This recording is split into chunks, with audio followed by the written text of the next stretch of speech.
Greetings everyone, and welcome to the AI World Summit 2020, organized by MyFinB Group. We'd like to thank you for attending this session today entitled Policy Making in the Digital Economy, Impact of Tech Disruptions on Policy Planning and Implementation. The policy-making process today is filled with very random, unpredictable and dynamic factors that can derail programs or render them less impactful. If humans have limitations to deal with complex and ever-changing variables, could AI technology be considered or used to augment human capability to coming out with holistic programs for industries and people? This track examines the use of technology to perform deep diagnosis of current situations, measure social impact, and conduct futures thinking and modeling approaches. We are deeply honored today to have our panel of speakers from Malaysia, New Zealand, Singapore, and India, moderated by Adjunct Practice Professor in AI, M. Nazri. Our esteemed panelists comprise of Dato Ing Wan Peng, COO, Malaysia Digital Economy Corporation; Jane Diplock, the Chairman of Abu Dhabi Regulatory Committee, Abu Dhabi Global Market, Board of Director at Singapore Exchange Limited, Chairman Governance and Nominations Committee International, Integrated Reporting Council, and the Director of Australian Financial Services Group Party Limited. Dr. Adar Shaleh, the author of Disruptive Trends in Education, Islamic and Contemporary Perspectives. Peter Kwa, the Head of Data Science, IV Media Group, formerly Media Prima Digital, will be our next speaker.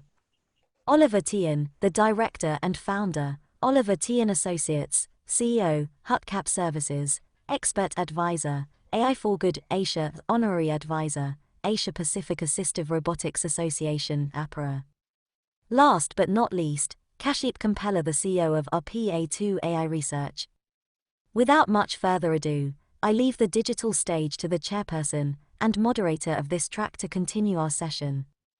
Over to you, Professor M. Nazri, and we hope the audience will enjoy this session under your charge. Thank you.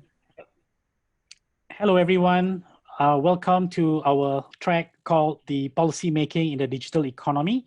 I'm Nazri, the moderator for this discussion. And what is extra special about this topic and how this is important for us, including for members of the audience, is that the points that are being discussed here affect how we work, live, and play because of the policy angle attached to it. What have taken place in our summit since yesterday up till an hour ago and will be relevant to us now for this purpose, for this discussion, have been as follows, right? We went through the future of work where we touched on reskilling and upskilling, and some of the panel members contributed to the issue of the 4 key transformational drivers of change. The need to blend what you call natural intelligence with artificial intelligence, leading to what you call augmented intelligence. We've also discussed the issue of trust and how this emanates from or affected by the continued alignment or widening gaps between employers and workforce. So trust becomes part of the discussion points in the future of work track that we had on the first day yesterday. Then we've also touched on the mega trends, the rate and pace of change, where it was mentioned by one of the panelists that Singapore, Vietnam, and UAE, outside of China, seem to be aggressively promote AI more than the others, right, outside of China. So whether we agree or disagree with that notion, is good to discuss the type of policies, the type of programs that each government can learn from each other. And we also had a fireside chat on digital transformation strategies, where we spoke about how AI is interestingly tiered into survival use case versus productivity use case. Survival means the use of it for healthcare, for COVID, and so on. Productivity relates to the business health.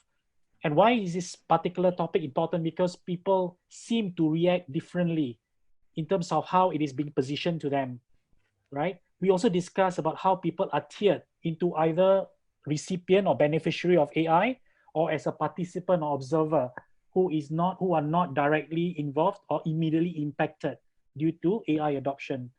So a lot of the mindset, change management, the evolution of technology centered around these two categories of people. Either you are beneficiary or you are recipient of it, or you are just a bystander waiting to be impacted because you've not yet impacted yet positively or negatively. And the last track that we had prior to this was about bot effectiveness. Again, we spoke about how AI basically impact the board members of corporations and how they are encouraged to keep up or lose behind by digitalization arising from AI specifically.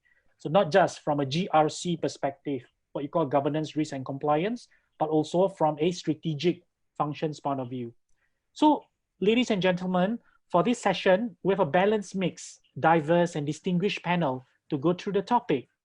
I would prefer to get each member to introduce themselves personally and give an overview on why this topic is personally important for them in their line of work. But please allow me to give an overview of the type of distinguished panelists we have for today's discussion. We have a senior management from a leading tech public agency that drives digital economy in Malaysia. We have a very experienced tech practitioners that cut across industries and sectors. They are advisors, they are advocates, they are practitioners of AI technology and automation, very well entrenched in the tech ecosystem. We also have a very distinguished global panel, global board member who's a regulator, an expert on governance and tech, and a leading face in integrated reporting. We have also an established policy researcher who also specializes on digital transformation for policymakers, governments, and so on. So the approach that we'll adopt today, as recommended by the panel members, is as such. We are going through a 5-minute individual introduction of each panel members, including an overview, okay, of their presentation, their background, and how they feel AI is impacting them, the industry, society, the people, right? And then immediately jump into a series of discussion or topics that originate from the moderator first. And then while we collate the Q&A from the members of the audience who will pose their questions in Q&A section in Zoom, we will continue to discuss, and panelists are free to answer verbally or type their responses as the session is going on. From here, my role as a moderator is to connect the dots and make it as interactive, meaningful as possible, and for each panelist to respond.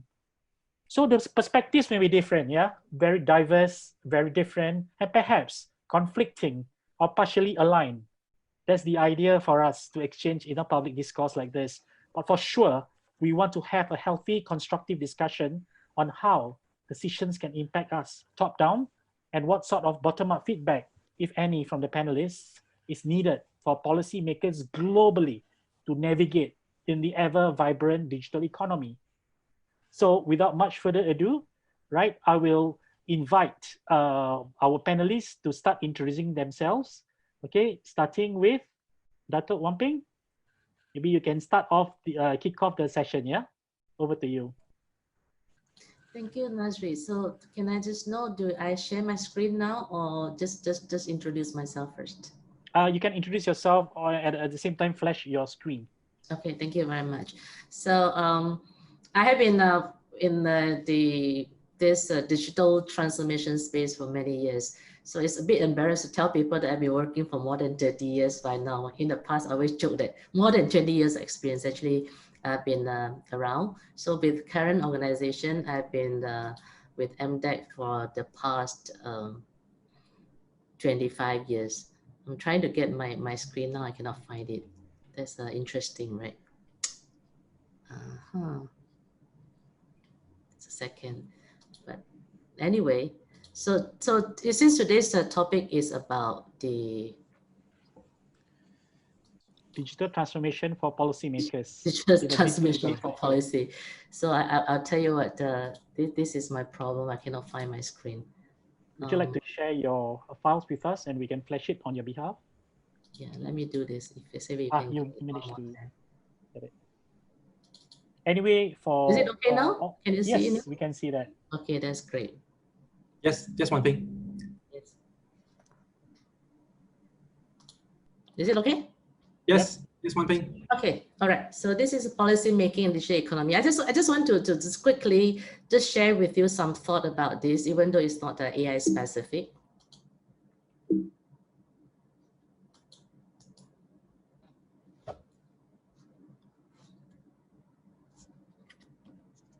Some problem. I can't even go to that. Okay.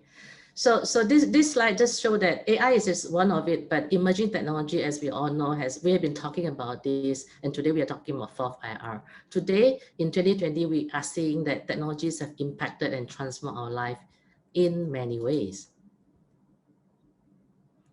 So here, just want to share with you what I believe government's role. So this slide is the key of what I want to share, because it's my belief that government must play a key role in when we are trying to get the society to embrace disruptive technologies such as AI, such as big data, such as blockchain.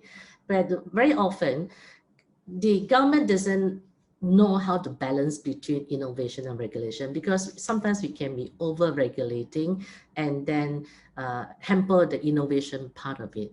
But when we do innovation also, it's very clear that you cannot forget about the greater goods and how this disruptive technologies is going to change the way, whether you can benefit the majority or not. I think we all still remember just last month when one of the world largest IPO was pulled out last minute because of some of the concern from the regulators. I think you all know what I'm talking about.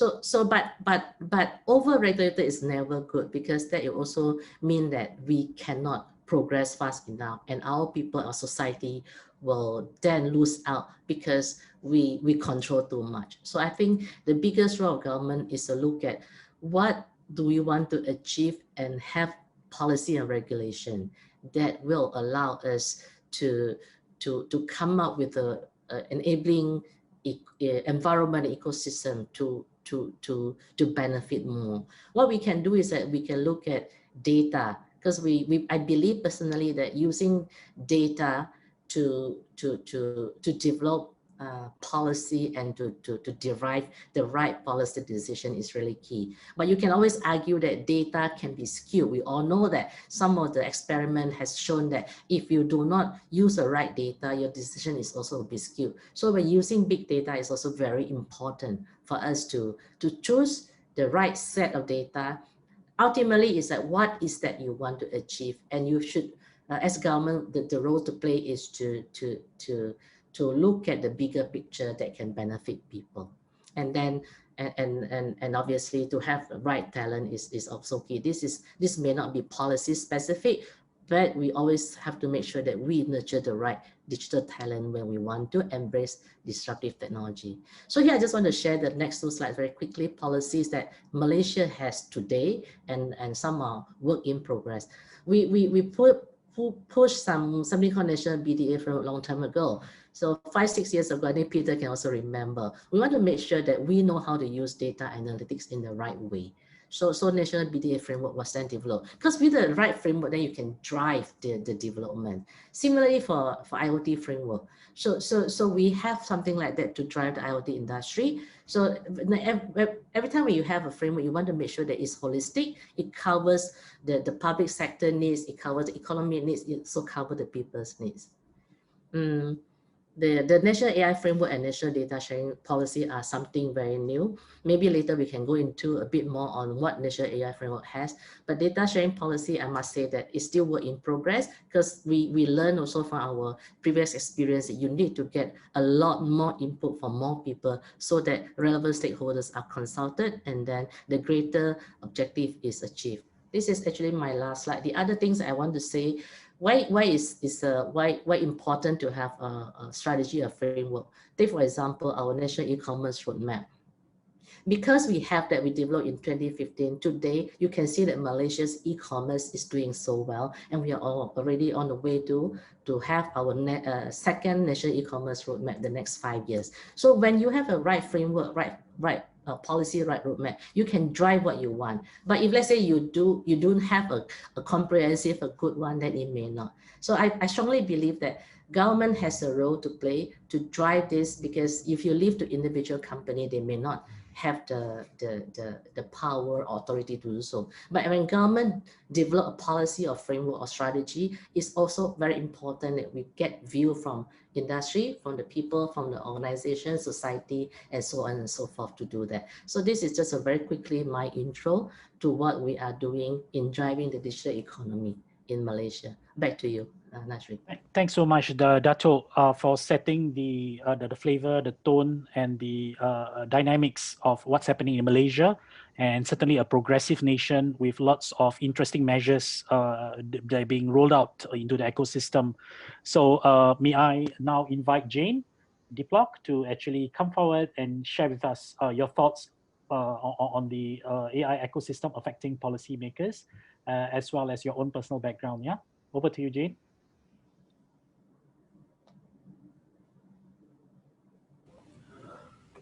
Hi, Miss Jin. Can you unmute yourself? I think that's the call sign for the 21st century, isn't it? Just unmute yourself, please. Yes. Thank you, everyone. I have really spent my professional life both in regulation and in commercial enterprise, oscillating between the two. And at the moment I have boards which relate to both, and I find that a very very stimulating and interesting combination, because it allows you to think both laterally in relation to the regulatory space, but also into the commercial space, and understand the tensions and issues that arise between them. So I guess when I looked at this question, I really thought about in a past life, I actually was a policymaker and in Australia. And I thought about the tensions that policymakers have between the sources of material for the policymaking framework and the sort of consultation that is traditionally done on policy issues. And today's pressures to have evidence-based policy using data and using usually large data sets to inform that policy. But in thinking about that, there is an overlay, and that is the politics that affect policy making.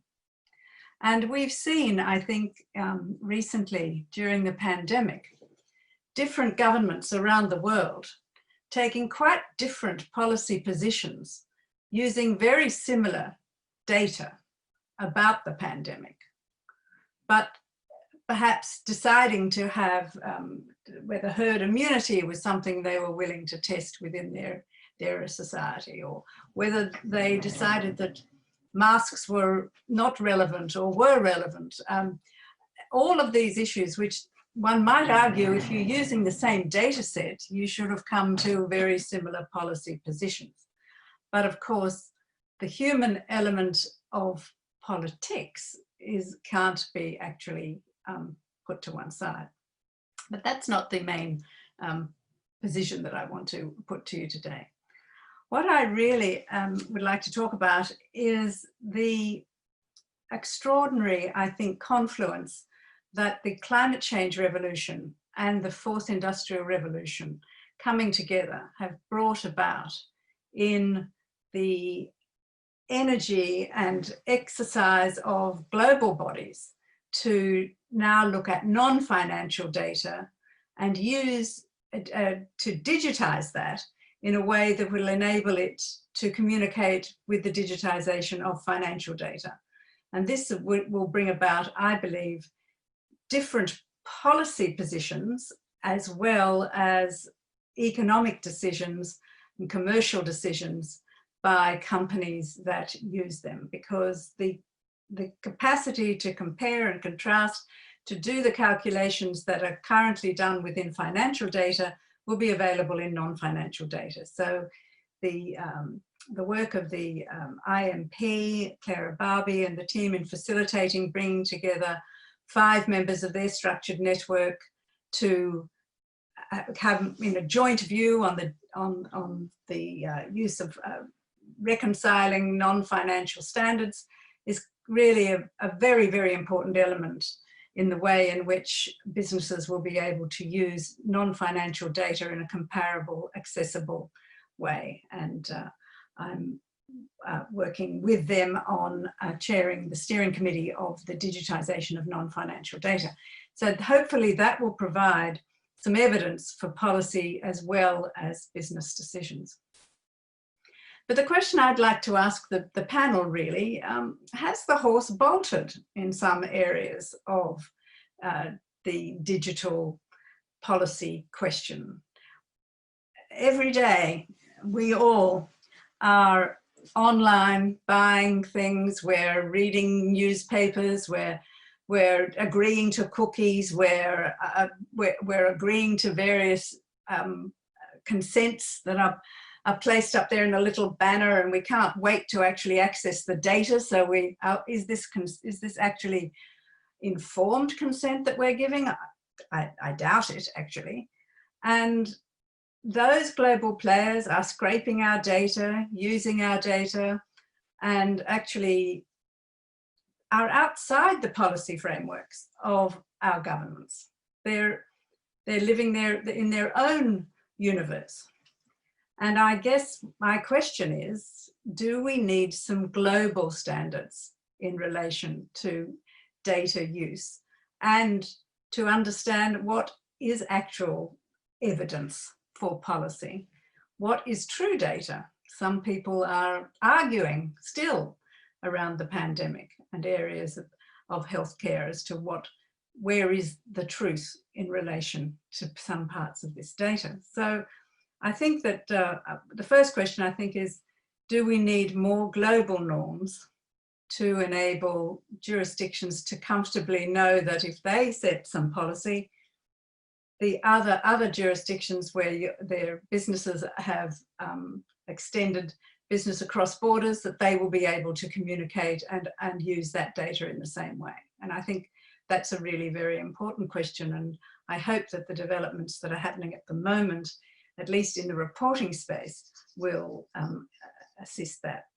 Second question I really have is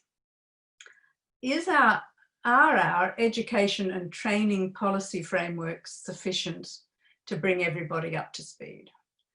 There is a real risk of the digital divide, meaning that policy will be appropriate for some and not for others, and that policies that are made to facilitate middle-class access to certain elements of the economy may leave some people left behind. And how do we think about that? I was reading an article recently in preparation for this that was talking about hope and hype in relation to that very question, that in fact perhaps the reality on the ground of the way in which adult education and further education is developed is perhaps the policies in that area are inadequate to prepare communities and citizens for the coming full engagement of the fourth industrial revolution.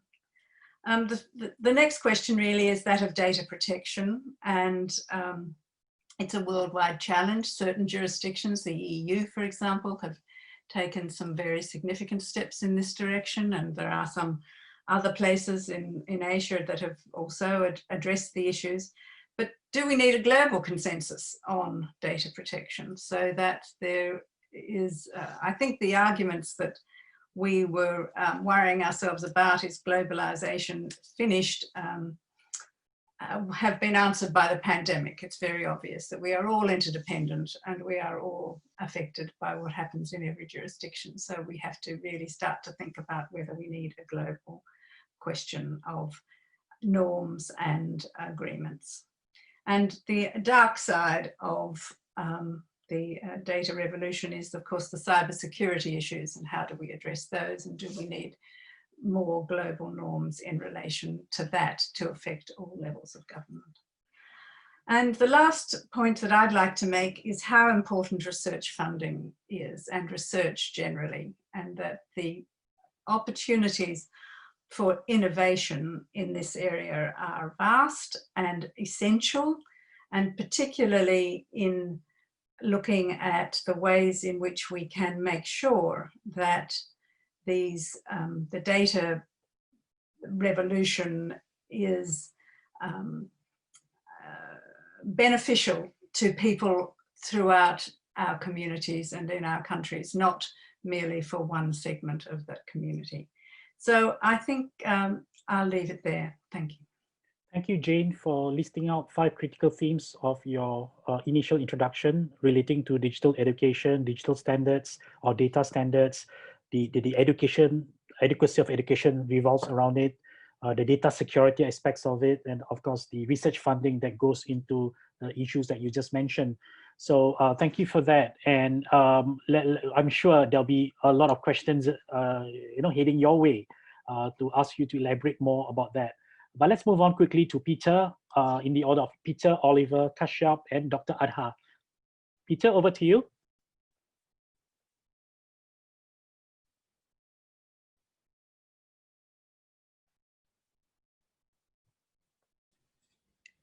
Okay, are you guys able to see my screen? Yes.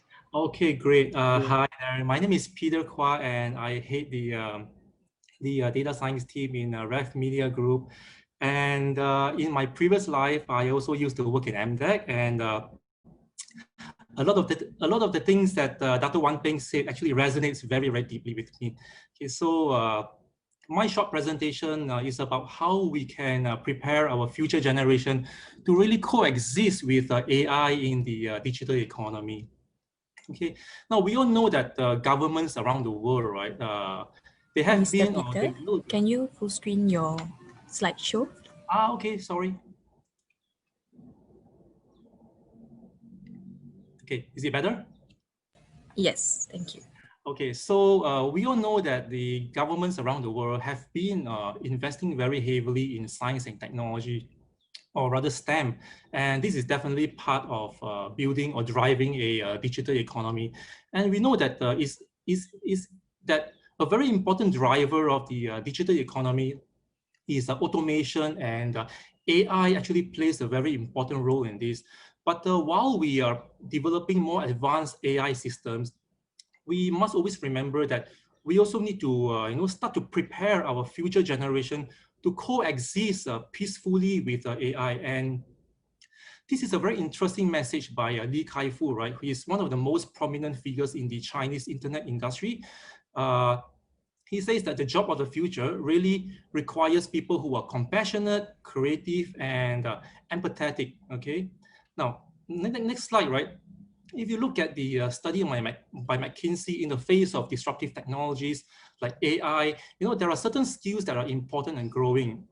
If you look at the top right corner, obviously we have the STEM subjects like digital and IT and data analytics skills, but we must also include social and emotional skills like leadership and communication.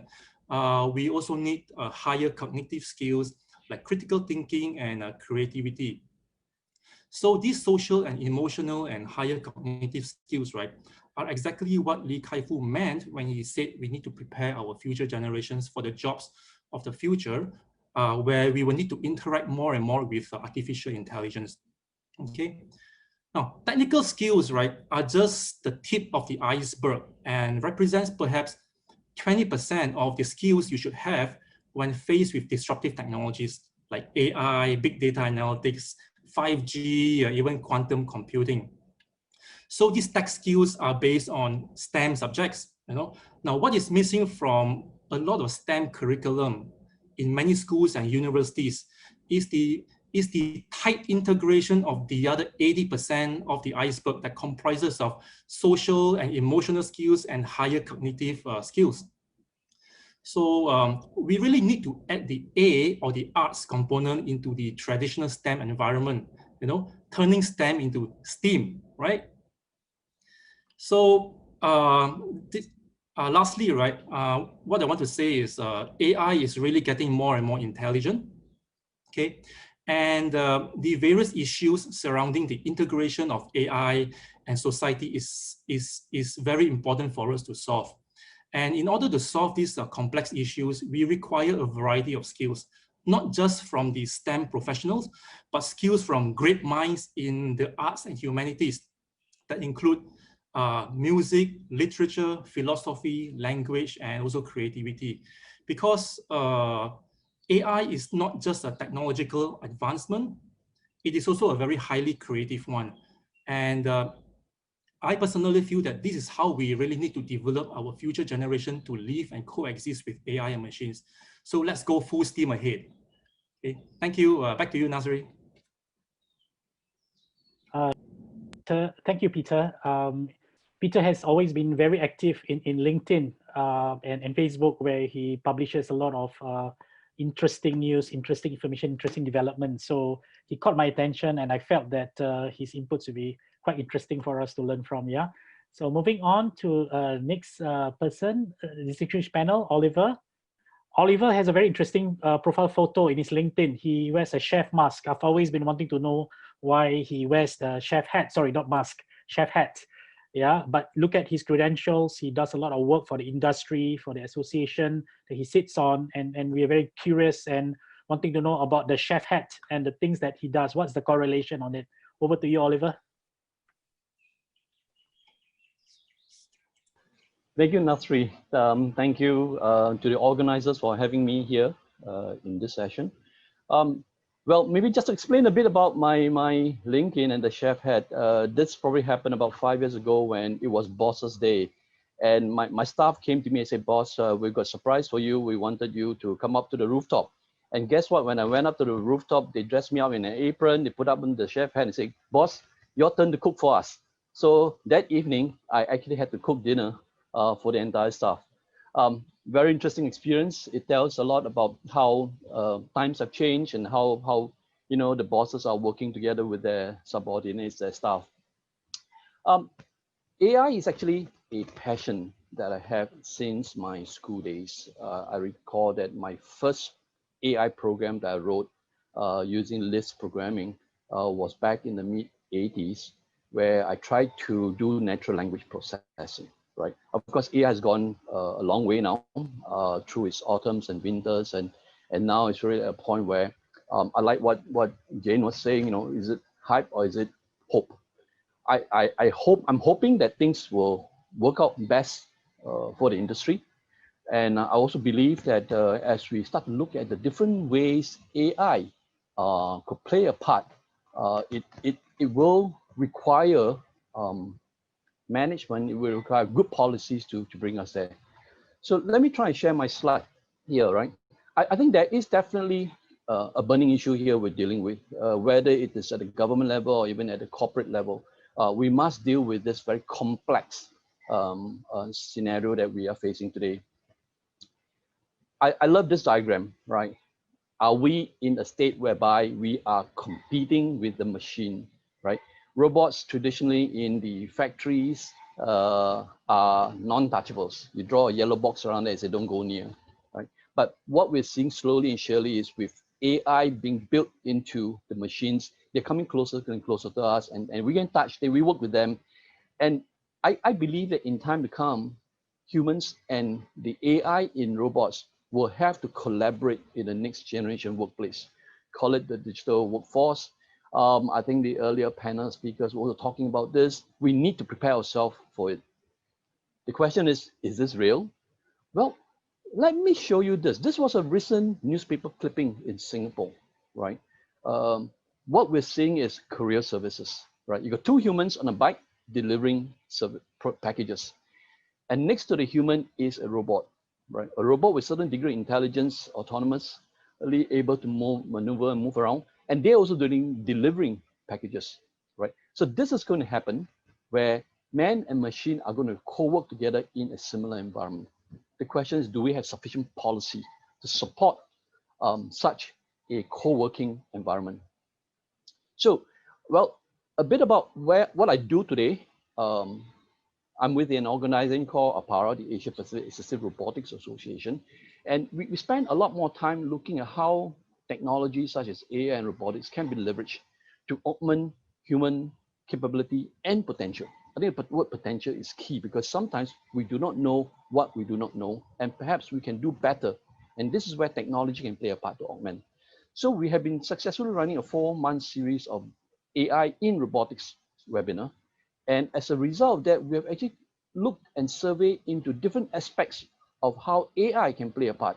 So from ground up, understanding how does it affect the learner, the education space, how does it affect digital health, how does it affect digital marketing, and so on and so forth. So we came up with this model, which we believe is important for any AI adoption from ground up, right? First of all, management needs to be aware. They need to be educated. And today, many times we whitewash and say, yeah, I know what's AI, but do they really know what's AI? Then we have to get into a space whereby the workplace needs to be redesigned to incorporate the element of AI, and we need to assimilate that into the work environment. Then comes the adoption, and that's probably the tougher part, right? This is the part whereby it requires man and machine to work together. Now, AI is not just simply a one-off activity. It requires a series of iteration. And after we find success in some of the early stories, we then can accelerate the whole process. This is where I want to talk about policies. Many times policies come from top down, right? There are many programs that we hear of, particularly in retooling. An industry comes to a situation whereby they struggle, a bunch of people gets retrenched, and immediately what comes to mind is data science. Let's retrain these people in data science, and you pack the whole lot of retrenched worker into a classroom or workshop and say, let's go through this masterclass, pick up data science, data analytics. But there is a whole lot more issue around just simply putting somebody through a training program. So this is where I believe policies needs to think through what is possible. And we need an appropriate program, education, to help management, whether they are at a corporate level, with the large enterprise, or whether they are at the SME level, to really understand what's happening here.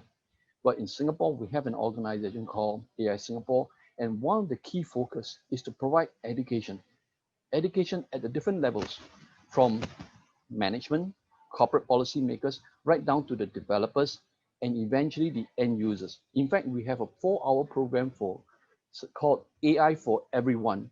Everyone can get into a program to understand what AI means. Now, it's quite scary when a vendor comes to you and say, hey, management, I've got this product and we've got AI in it. But you ask the salesperson to elaborate further about what AI is being built into it, they could not fully explain that. So education for management is fairly key. Next, when we try to put things together for decision making, you need appropriate guidelines, standards, templates, framework, call it whatever it is, but there has to be some way we need to help the business managers around how this can be done. And this is where we probably need a set of standards, and the standards probably, in my view, should not cut across the globe and a one-size-fits-all. We probably got to look at the different culture. We probably look at the different ethical responsibilities within the different culture and geography and put that in place. Then you deal with ethics, right? There is a whole issue of managing the workforce, retraining the workforce, and responsible technology that you want to adopt. IEEE recently released a white paper called Ethically Aligned Design. We're trying to get engineers to understand that whenever they create solutions, they need to understand ethics and the application of such technology. And finally, it's a whole issue of competency alignment. And the example I mentioned about retraining somebody in data science, because it is not just so straightforward to retrain somebody in a particular skill, particular technical skill. We have to help them understand how they can shift to the right competency level. And this will be one key diagram I hope to discuss more with this panel. There are various aspects, and the whole argument of policy making is not just a one-off governance. It starts from how you discover, right into the design, to the development process, and eventually how you deploy. We don't need, AI requires more technology or less technology. We need, in fact, our workers to become more human so that they can manage the technology and be able to take technology to the next level. What is important, and I like to emphasize on, is the third point here, that AI should complement human skills. The adoption of AI cannot be purely to replace. but it has to figure out what can you do to provide the right information at a timely fashion to support human decision making. Yeah, we talk about bias, right? This is a nice diagram. I love this, right? Sometimes we don't even know that we are actually programming bias into the machine. Without even knowing it, we are actually doing part of the process where we've actually built bias into the whole process is the framing of the problem. We scope it out in such a way that we think it's just within this set of parameters that we need to apply AI. Unfortunately, sometimes the issue of AI spreads across a broader space. And by scoping it out, by the way we collect data, we have actually inevitably, without knowing it, started to build biasness in the whole process. And policies that we make needs to look into, have we uncover those areas which should be, but not within the scope itself, and who should be highlighting these issues out. So we talk, I think the earlier sessions talk about the future work. I believe that's going to be the case. I also believe that while AI cannot think, AI can transform jobs. And it is important that we need to make our machines a lot more adaptable. We got to be adaptable too. The age of digital workforce and working remotely requires an up-to-date set of policies that we should seriously talk about, and we should really provide a ground-up input to the top level policymakers to understand what are the issues they need to deal with. I think we're going to see this one day, not necessarily robots and AI in a human form, in a humanoid form, but I believe, and my opening statement to all is that humans and AI in robots will start to collaborate in a new workplace. And this is definitely going to happen. So with that, I end off my session and sharing, and I look forward to further discussion with the panel and listening to questions that the audience will have. Thank you very much. Thank you, Master Chef Oliver. Now we move on to a very dynamic individual who's a thought leader on AI, Kashyap Kompella. If you look at his profile, he's involved in venture capital, startup advisory. He's a publisher and author of several bestsellers.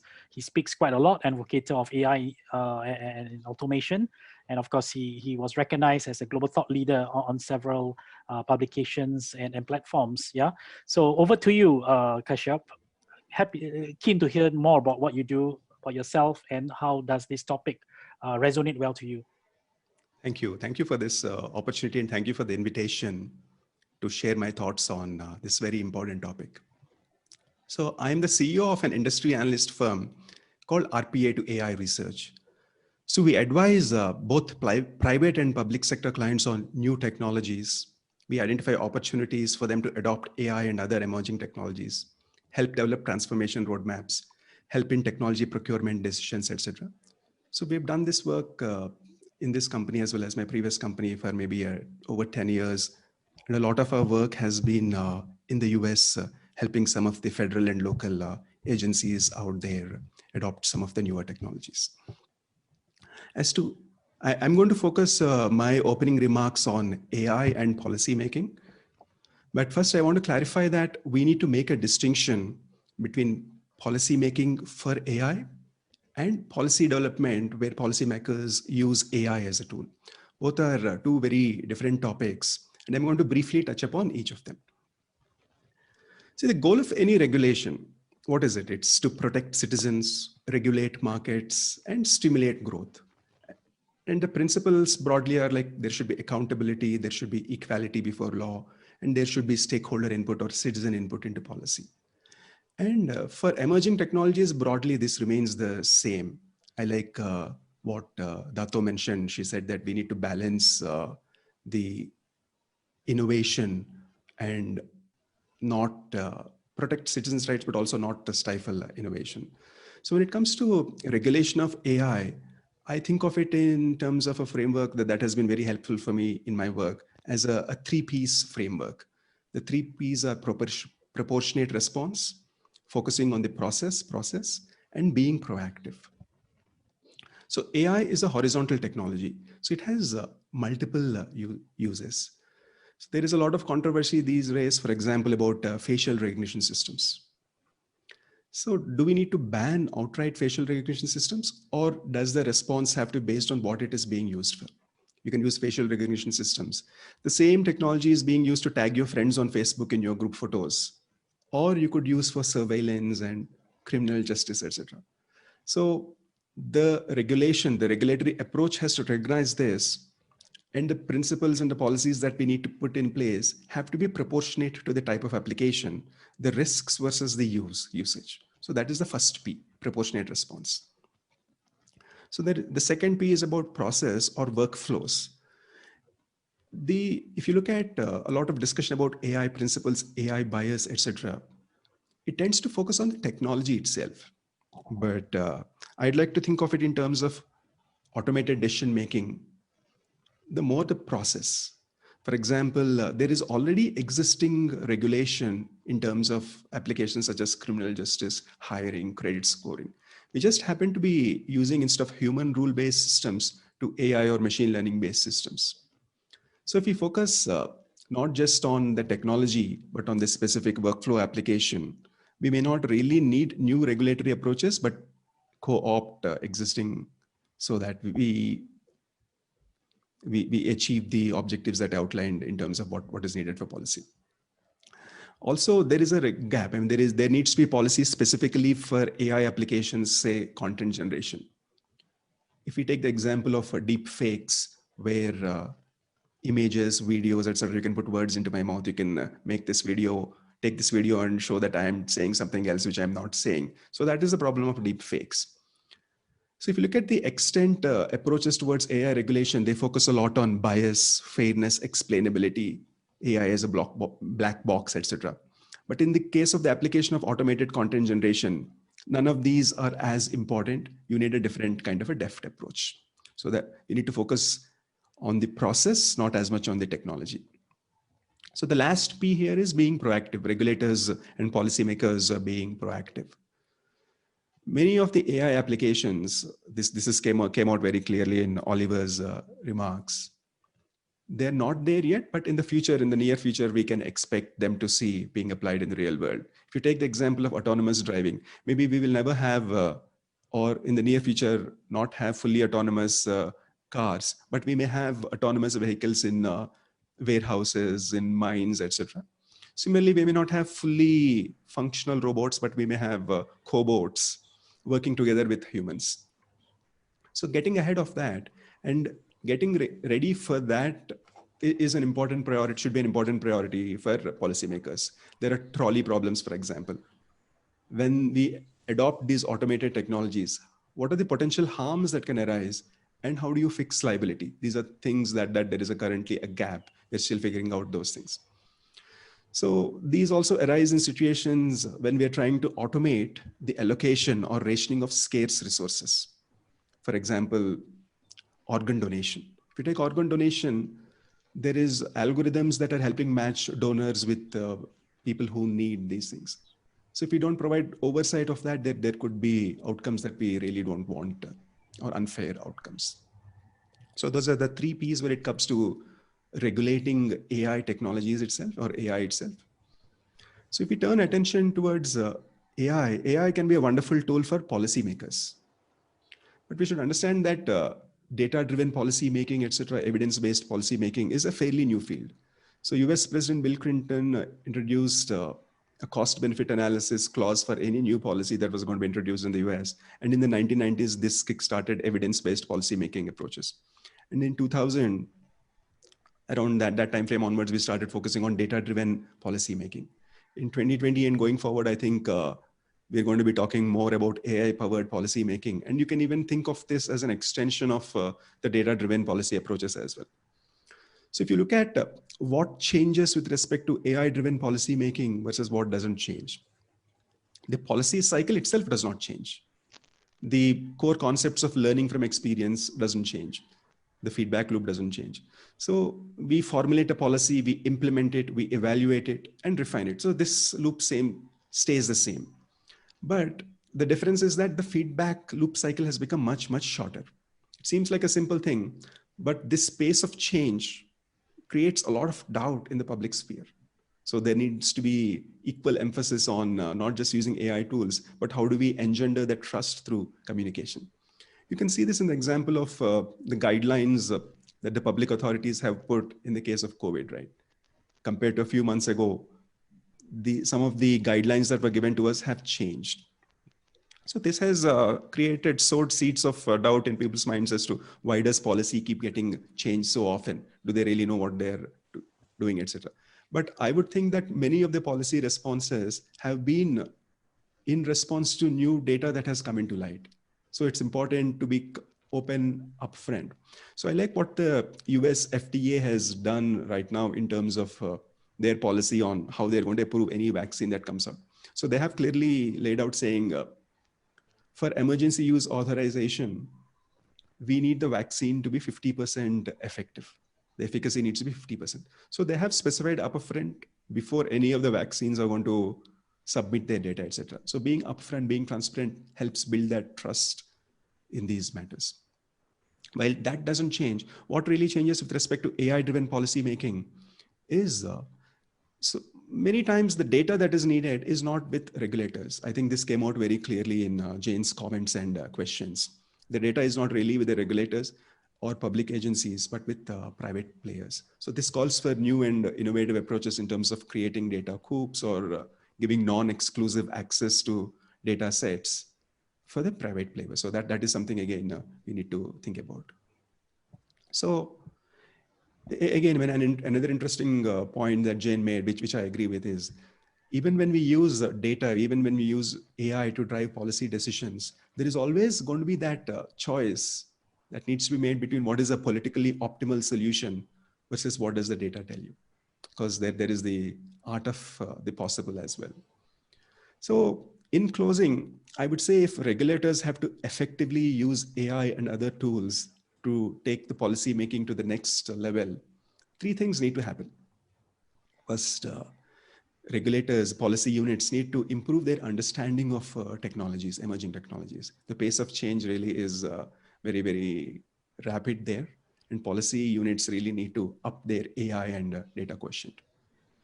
There also needs to be a deeper engagement and more public-private partnerships and stakeholder involvement in the policy formulation phase itself. And lastly, I would call for modernization of the civil service. I'd say we have different branches of the civil service. There is the revenue service, there is the foreign service, all administrative services. So there needs to be a new cadre that is specifically focused on technology. So most governments should have a cadre and a branch of the bureaucracy focused on technology services. So in closing, I'd like to say that a nuanced regulation of technology, that is going to be a measure of good governance globally. Very good there. Are you done with your presentation? Opening Yes. remarks? Fantastic. Very deep insights on from macro standpoint, from a policymaker standpoint, I like the way you split up your discussion points into the use of AI for implementation across industries and use of AI, development of AI within the government itself. I think there'll be a lot of discussion going that way for us to understand a little bit more on some of your thoughts, strategies, the gaps, the challenges when you pursue each of these tracks. Let's move on to the last speaker who will do a quick introduction about himself, Dr. Adha Saleh, who has published a lot of policy research papers, in particular on technology. So he publishes a lot of research on how about the digital economy, about the types of technology that is needed in the policy side. So over to you, Dr. Adha. Thank you, Nazri. Thank you for having me in this wonderful discussions on digital economy and the impact it has on different levels. Can everyone hear me clearly? Yes, we can hear you. All right, good. So I guess my background is a little bit of multidisciplinary, but I came from a sociology and anthropology background. So in my previous research, I went out to the field and conduct interviews, focus group discussions, and so on and so forth. I guess the policy write-up came after I worked with a think tank based in Malaysia. So this is where I started to get involved in in write-up relating to policy issues. But because of after some time to the think tank, and I thought that okay, I should move on. My observation with AI and disruptive technologies is very clear. It is not a threat for society. It is helping us, especially with the massive data that we have. We can actually do a lot of intervention and programs for related beneficiaries. For example, I found a lot of flaws in the human-centered research program. For example, when I go out and carry out interviews and focus group discussions, there are so much limitations because we only have certain specific time and period, and we have to be specified and be specific about how many people we are going to meet. And it's just not enough. But I guess with big data, it helps in certain way. Just imagine that one of my favorite issue is actually the unemployment among the graduates. I believe that we have read somewhere graduates are usually unemployed after 6 months of graduation, right? So I just imagine that if we have such a massive data that we can carry out to help them way before they enter the university, we can always create intervention for the students. So by the time they reach the 3rd and 4th year, they have already decided what they are going to do based on the existing data that we have. For example, an aptitude test, psychometric assessment, and so on and so forth. Because what I realized is students only make decision when they are about to graduate 6 months. And after the graduations, it kind of haywire. So if only that we have that tools, AI induced to do that. I believe that we have those kind of tools to help policy people. So this is actually one of the benefits of AI. That's why I told you at the beginning that AI is not a threat. It is helping us. It's going to help us. It's going to stay here for a longer time.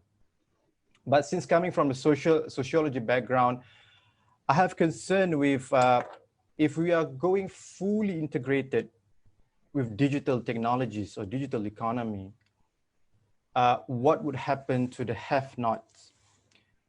Because at the moment, I was on 1 year sabbatical, kind of during COVID-19. I was exploring options after I relieved my positions in the think tank. So now in Singapore, I'm actually attached as a student in a local institution learning under the Singapore SG United Skills Program, whereby I interact with different classmates from different ethnic, different experience level, and so on and so forth. What I realized is after 2 to 3 months, it's not so much about whether we are all going to move online in post-COVID era. It got to do with the soft skills. It got to do with how you negotiate with your classmates behind screen. It got to do with all the psychology. It got to do with all the sociological background that you need to understand because you can't interact. The only time you interact is during the breakout sessions behind the screen. So I believe that, again, digital technologies, AI, are not a threat. The issue is actually the social part where policymakers have to really look into it a little bit more deeper. I guess I believe that as a sociologist, we will always survive, you know, regardless new technologies come in, we will always survive from hunting and gathering period to agricultural period to the first printing machine all the way to IR 4.0, 5.0, probably 6.0 in the future. We will always survive. So that's not an issue. The issue is always the social costs, the have and the have-nots. I was invited as a guest speaker to one of the public universities in Malaysia last 2 weeks, engaging youth, over 200 youth, speaking about digital volunteerism. It's a really big thing now. I'm not sure because during the circuit breaker, during the PKP in Malaysia, a lot of people, a lot of marginalized communities did not get much help from the government because of certain limitations, and we started to move on everything to online, then the question raised is, how do we actually empower these young people to go into digital volunteerism to help more people and so on and so forth. As a matter of fact, I'm currently in a speaking term with some of my friends in Malaysia, in public universities, to actually use digital platform to help people. So I guess when people ask me about what do you think about AI, digital economy, and so on and so forth, I'm looking at it into a positive aspect. If it is going to help humanity, especially the have and the have-nots. I'm sorry, I really have to repeat this, the have and the have-nots, because of my background in sociology. That's going to be fine. I mean, you can have 1,000, maybe millions of data, but it's not going to be so useful if you can't help the have-nots, right? Only certain people, the middle class, for example, the elites, for example, are the only people who are going to benefit from the digital digital programs. So I guess in a nutshell, my big idea is AI is not a threat. As a citizens, as a human beings, we really have to embrace these changes with long life learning attitude, whereby you keep on learning, but not just cherry pick every courses like Mr. Oliver pointed out at the beginning. When something happened, everybody starts to talk about data analytics, and everybody starts to enroll in data science, which is not going to help a few sections of people who probably from the social science. But for me, it's just my personal observation. If you are doing research, it's better to have more data as compared to the limitations found in focus group discussion, for example, interview, for example. So this way, the tools that we have from AI programs, so on and so forth, are going to help a lot of social research policies and programs. I guess that's from me. Thank you so much, Doctor. Very insightful also, and we definitely like to hear from various perspectives, and you certainly provided a new angle to it from me that I've never thought of it before. But essentially now we've got about half an hour or less than half an hour to go through the various Q&A. I understand that there have been several sets of questions that are being published, and some of you actually answered it. So thank you for that. And then there are more questions coming in from the public, and of course, not just through the Zoom chat, but through social media that some of our administrators basically compile and post it out. Now, I would like to divide the group into two parts. One is the policymakers' hat. The other one will be the practitioners, right? The industry practitioners. This question goes to Kashyap first, followed by the other private sector players like Peter, Oliver, Dr. Adha, I would say. Of course, I would like Jane to play the role together with Dr. Wang Peng as a policymaker hat, right? Just to make the discussion a little bit more vibrant. The first set of questions that I have to ask the panelists, it's about impact, okay, about sustainable impact. How AI technologies as part of the digital economy can create real sustainable impact. And there's so many programs out there done by governments and policymakers all over the world. Which one attract you the most? And which ones would you consider to be the most important priority? I would have loved to interrupt Oliver's presentation earlier. My burning question has always been, do you want to create more chefs or more cooks, right? At the end of the whole tunnel, right? At the end of the whole outcome. Are you creating more chefs or more cooks in AI technology? So of course, Jane talked about what you call the digital divide. What World Economic Forum calls it the digital refugees, right? They say that more than half of the world's population by a certain year, in the next 10 years, will lead to a very high number of digital refugees in this world. And that would be some implications. Now, zooming in on the present state, right?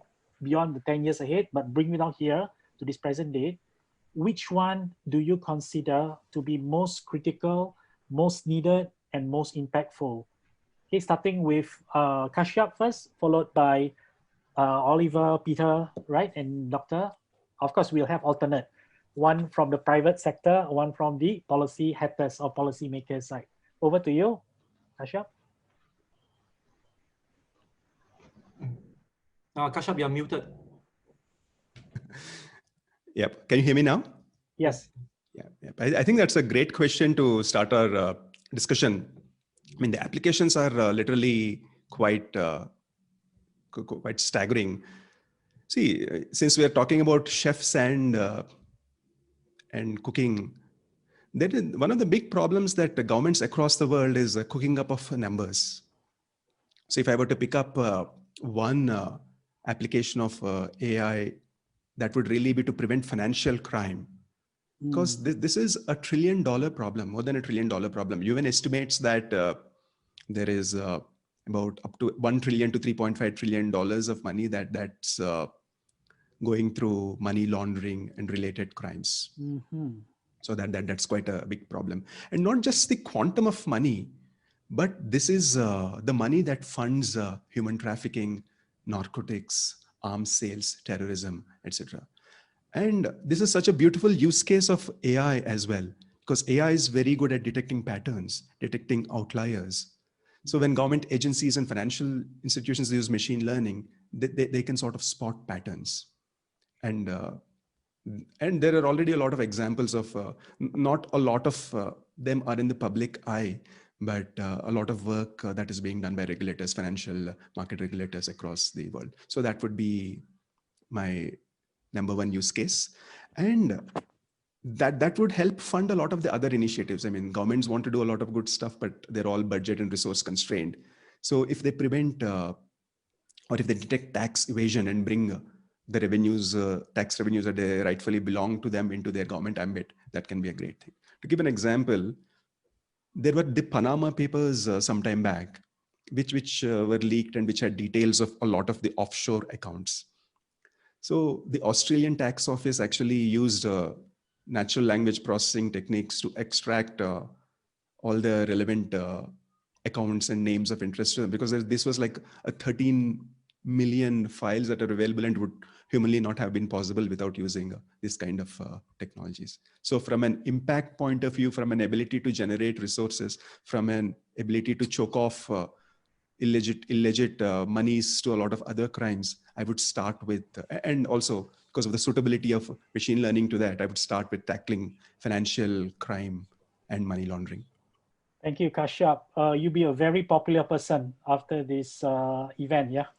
Many good and bad people will get to know you more, for better or for worse, but very well said. Moving on, Oliver or Peter, for the policy side, maybe Dr. Wamping, you've been the first presenter, right? So maybe we could hear from you, followed by Jane.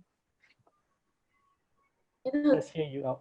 When we talk about AI, I find it really interesting. And first thing first, when from our organization, when we look at the potential of AI, we always look at the economic benefit it can bring. So we always look at, okay, this is like $13 trillion in the next 10 years. So how we can increase to attract more investors coming to Malaysia. But I think we have to look at it from a different angle.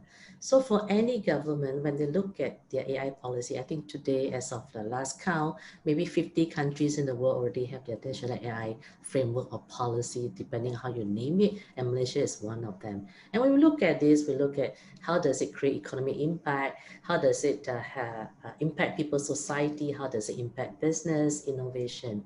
But these are all words. If you look at it, AI is actually technology, a tool that is going to stay with us for a long time to come.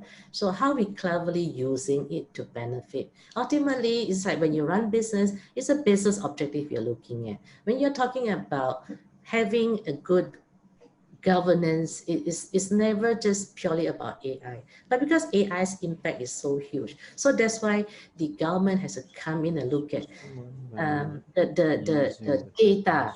So that's why personal data protection become very key, because it's a fundamental ingredient that is going to make AI even more real. So and that's why the topic of the talent development has to come in, because all this thing is impacting us, and AI happens to be one of the disruptive or emerging technology is going to impact So if you look at it from that angle, so from business society, if they use AI just to run their business, you see a lot of positive that comes from it. Even the coexist with the robot. We always say in the future there'll be a robot trainer. So this, as long as the business know what they are doing, is the impact most likely will be be positive.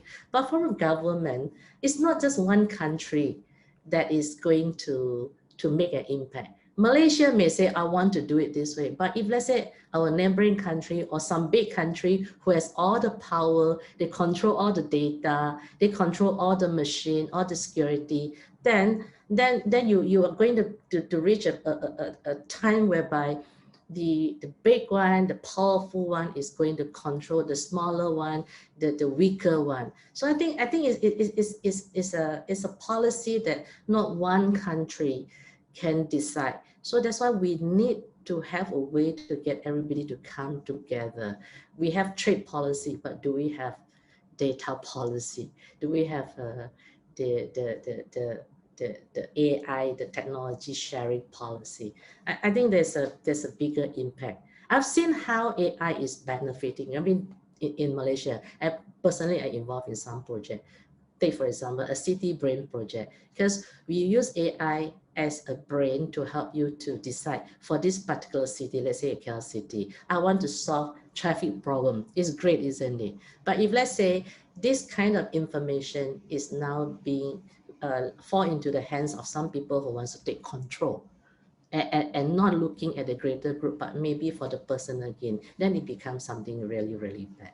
So I believe that we have to look at it at different level. So business, let them use it, but government can come in to put in some check and balance. But I don't think government can do it alone. I think the society has to come in and demand for some right as well. So this is my view. Thank you, Dr. Wang Ping. I like the fact that you come in from a regulatory yet business-friendly approach where the trust and integrity of the data that are useful ingredients for AI to process, right, is key. So I picked up the point where you feel that personal data protection is a starting point for which the trust and integrity towards the AI system emanating from lots of data that is collected is central first. It needs to be resolved first before it basically cuts into the application side. Because if trust and integrity are not embedded or communicated well into your offering, your AI offering, the policymakers will have a tough time, putting such systems across to businesses and individuals alike. I'm very curious to hear what Oliver has to say about what sort of programs will attract him most impactful and most necessary at this moment for many governments. Over to you, Oliver. Sure, thanks. I think one important question to understand is really the impact of the disruptive technology. And it is quite clear that AI and the newer technologies that are emerging certainly has an impact, whether it is great or small. What can we put in place to mitigate that? One of my problem that I see today is media tends to hype up this technology and they like to sensationalize and create fear. For example, there was a report by the World Economic Forum that talked about the number of jobs being lost. At the same time, they talk about the number of jobs that's being created, right? But media stop at the point where jobs are being displaced, and it strikes fear. And as a result, the impact is the users, the people, the members of the society who are unaware of what AI is and what AI can do, tends to feel that we need to have less technology. We don't want to deploy the technology. We don't want the technology to be side by side with us. And hence, we want to continue doing what we're doing. But if you look at history, over the last 150 years, right, a century and a half, technologies have been coming to our life, impacted us in one form or another. And we humans have traditionally survived and become better. And this is where I like to quote a statement by Gary Kasparov. We all know that he was a chess champion until, right, DeepMind beat him to it. Blue beat him to it, that's right.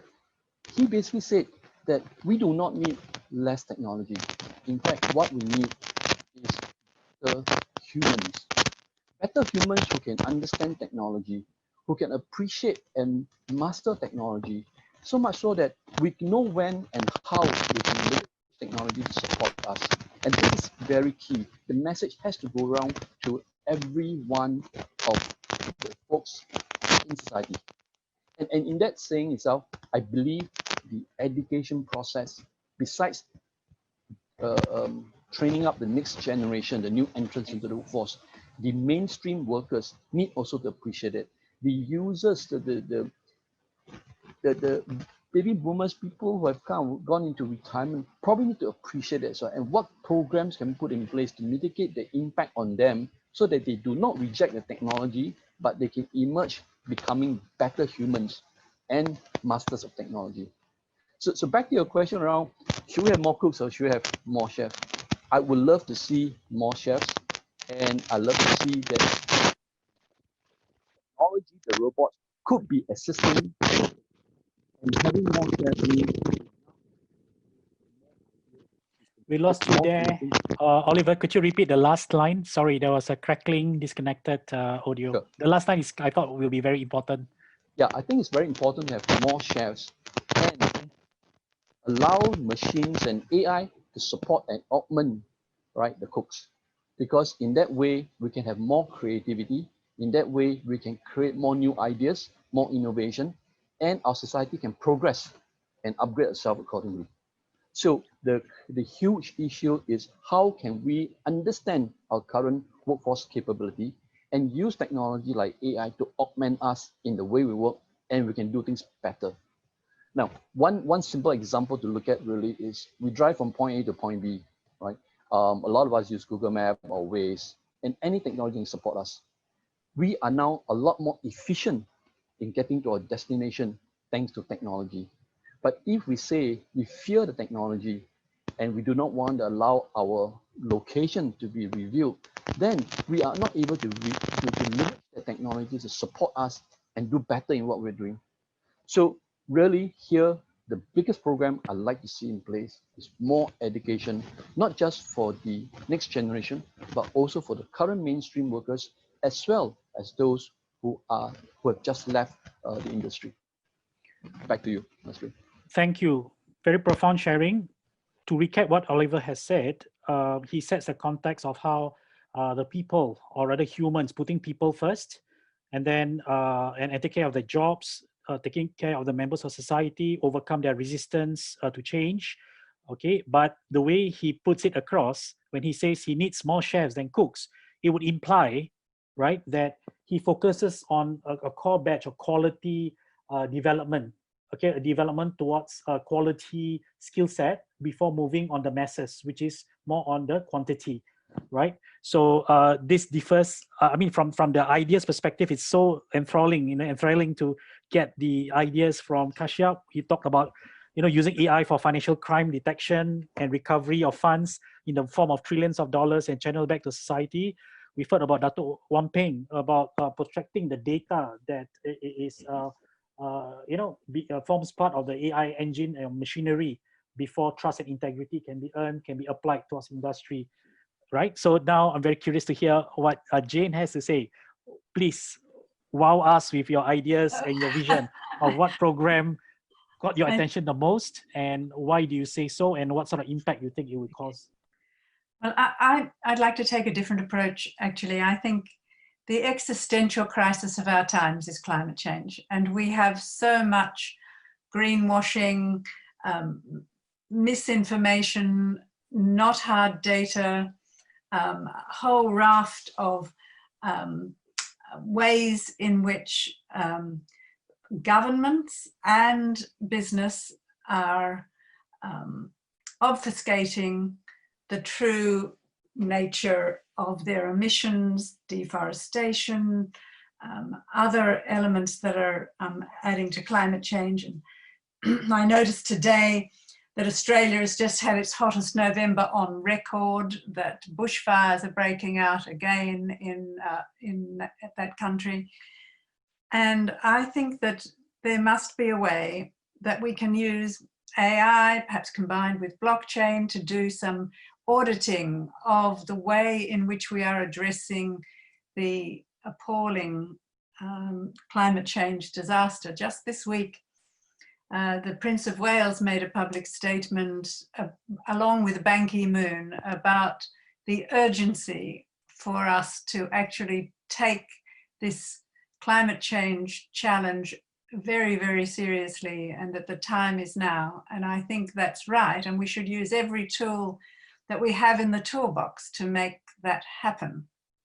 Climate change is one of the Sustainable Development Goals, and the United Nations Sustainable Development Goals, as I think I said, you know, I see as our pathway to a better, healthier, more equal global economy post-COVID. And somehow we need to be using these technologies to enhance our capacity to be honest, truthful, and transparent about exactly where we are in that climate change dilemma and what we can do about it.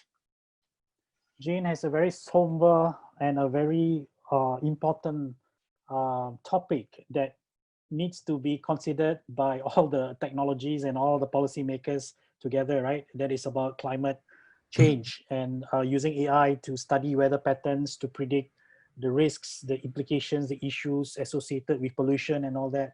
So she has her heart for us and for our children's children to think about, right, in the coming decades, on how the world needs to be protected from more destruction from perspectives of pollution, energy usage, and so on. So thank you, Jane, for that. Very interesting ideas, very interesting feedback given by panelists. Let's hear out what Peter and Dr. Arhal has to say about this. Okay, Peter? So we know that early this year, right, the Malaysian courts have used AI in sentencing 2 drug cases. So I thought it was a very interesting use case because it now opens up a whole new area for discussion and debate. And one of the burning questions that I really have in mind is, can we now mathematically determine fairness? You know. So anyway, in the past, the government through MDEC, you know, they have introduced quite a number of AI, big data, and data science programs through online learning, such as Coursera, as well as DataCamp, as well as, you know, partnering with local training providers to upskill the current workers. And I feel that these programs have been really good in giving us a very good sense of the big data analytics landscape, as well as the AI world. Now, talking about sustainability, right, whether it's sustainable or not, will depend on a few factors in the ecosystem. First, obviously, we need to continuously advocate and promote science and technology and make it fun for the individual, you know, and they need to have a passion for data analytics and AI, and this passion will drive him or her towards becoming more proficient in math, statistics, programming, and database, and all that. Yeah, but the more important thing is we also need to understand that that AI is a mid to long-term goal for many companies and industries. There is a need to bring together a lot of other important variables to create a sustainable impact in the industry. We recently completed a concise 2020 Malaysia AI white paper where we surveyed about 150 organizations from 19 industries.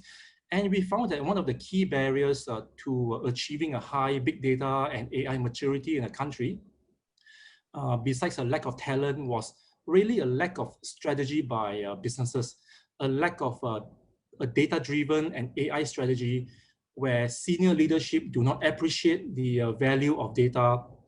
They are not asking the correct questions and therefore not exposing the right high-impact business cases. So in a nutshell, right, you may be sitting on a gold mine of data, but if we can't solve these other barriers besides the talent issue, then we would have failed to create anything sustainable. Back to you, Nazri. Thank you, Peter. So education, awareness in terms of how to formulate strategies by businesses in adopting AI will be your most pressing or most critical consideration by policymakers. Am I right to say that? That's right. That's right. Okay. And you started off by talking about the robo justice or robo lawyer or robo judge, right? Yes. And you wonder how AI could ever be efficiently and effectively used to mete out justice. So this is something at the back of our heads too, at the back of our minds. But let's push this question back to Dr. Adha. Maybe you can help to wrap up your point of view and the best program that you can ever think that a policymaker should have. All right, thank you, Nazri. Thank you all the panelists. Fantastic. So I just have one big point as usual. I always go for the big point. Education is the key to success. Education is going to transform many societies all over the world. I remember I had experience speaking to some of my students. I wouldn't say students, but some of my friends' students. They told me it's a waste of time for me to stay in the linguistic studies and economic studies for 4 years in universities, you know. So I told them, what do you want to do? I was forced to do it because people around me are doing it. My friends are doing it. The governments are telling me to do it. Comparisons is there.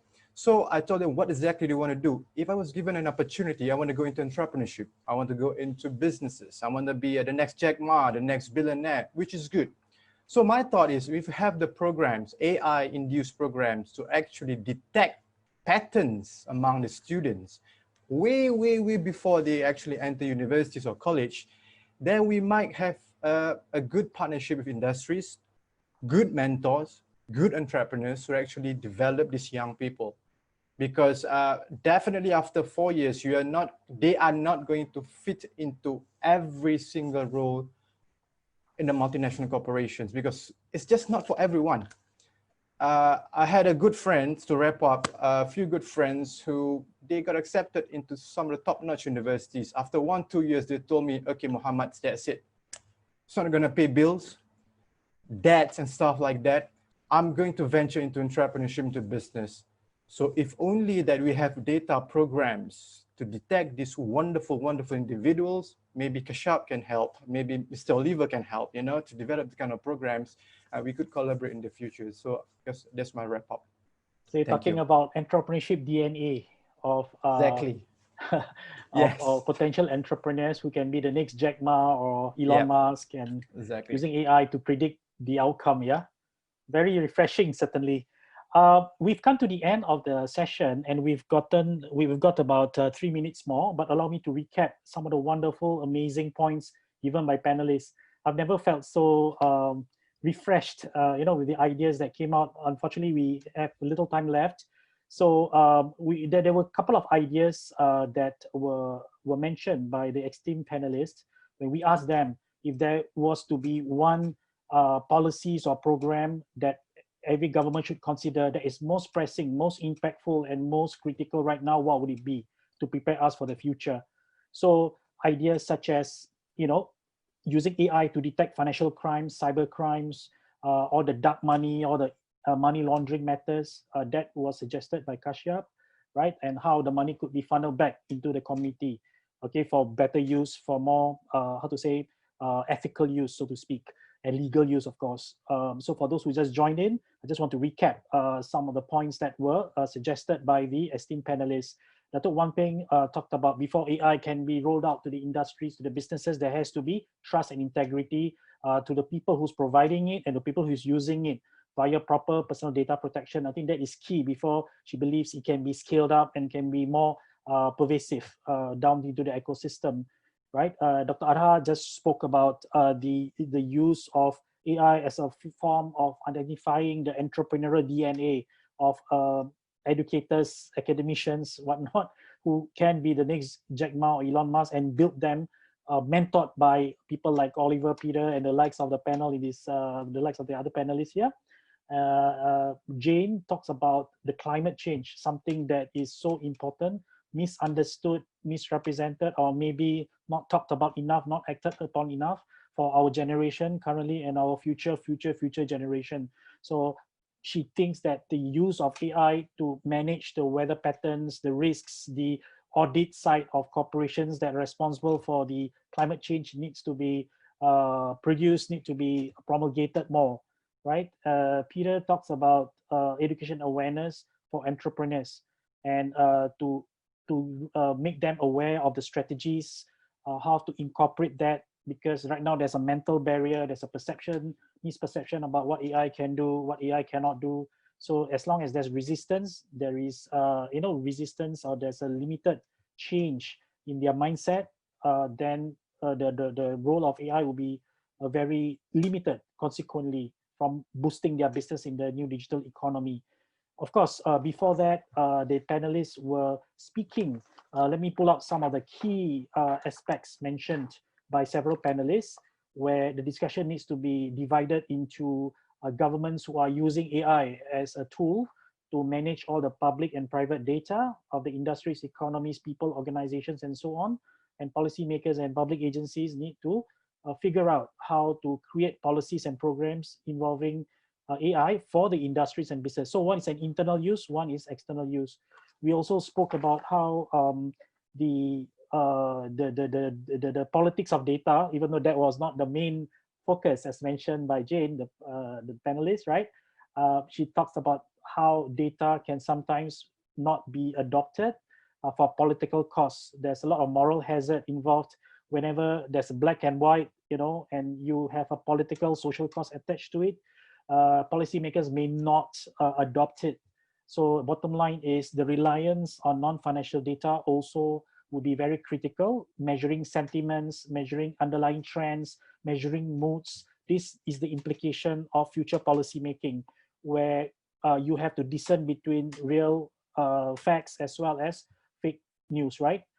So this is going to be the trend moving forward, where information fragmented, unreliable, reliable, quantitative and qualitative will be floating all over the place, right? So there will come some ideas of which these policymakers need to consider, such as research funding into AI-related measures, digital inclusivity, not leaving out people, or call them a digital divide, right? Digital refugee.